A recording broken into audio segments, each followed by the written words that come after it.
Brojen Kumar Pungi channel bu yengbiriba subscribe to biriba share to biriba like to biriba agi subscriber mayam bu hanna na khurumjari matam kure matung da ngasi se YouTube video matang semjabne yamna kano to video ne hojib jai Kerala Trivandrum da laidi program da makta laksabne aduna part 1 part 2 na semjabni hanna ki episode asina home to motherland ase ina jum nagi sapaga da khoi motherland ate ko motherland jir khoi Manipur tare ko yum nagi na Manipur sapagi si jani matiem tani direct flight che kitang tang gidagi aina divert tok thoga kano da chatla train na tawna Guwahati bo chole Guwahati de flight te Imphal sapai adu mate khakta ni si makha da dum semjara kene mathangi episode ama ni dum Trivandrum da ina Kovalam beach chalu ba khangde aina program tawruba loidana ada Padmanabhan Swami temple yenguba sigi video se mathang dum ai dum semga charake loidana yengbiriba mayamna share to view like to view subscribe to view matang video yang minar se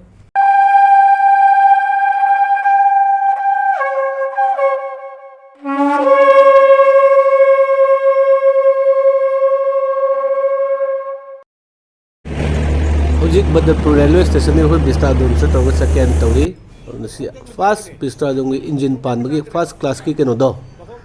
adugi bogi duni si che aduna simte musina koi first class da tongma koi si bhara sina koi ki chair ka si car da lupa changma mor ga si lupa lising amaga chate chani pan mulai engine che si pal ngdoi ne hoje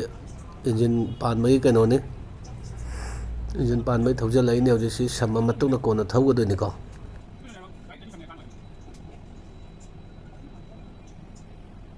hoje train je thauja la ka khama ga flag pai bu pa sina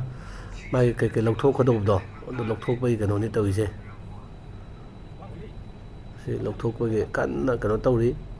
si lokthok matung da si lok se mo sonali ba bogi khoi na sai ina to tawri bogi se sida hapsan ga doine si lok si hapsala kanda train si engine sina chinga ga pu ga doine ko dum yeng je mathang na ma je thokjala kan dang long thenge si theng do adu gi kano di tawdab ne isa na khar section tare ko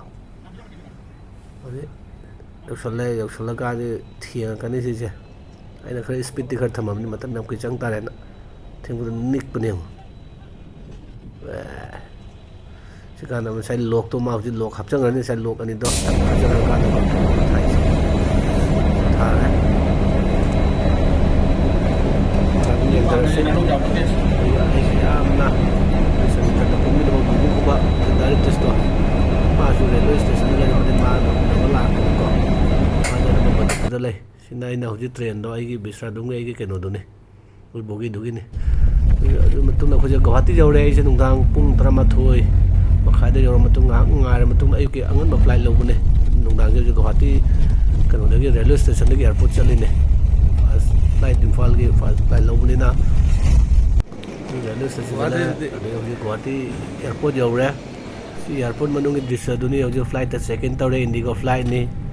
hoji moi hoji boarding pa loina boarding complete oire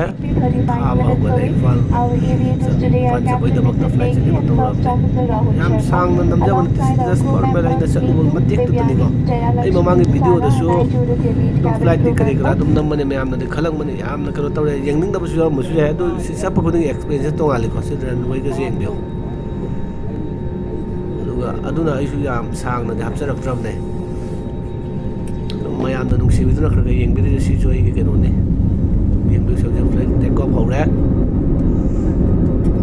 to si yam na mak tre ji take off tro mutu na mathak da pai ba khot ba to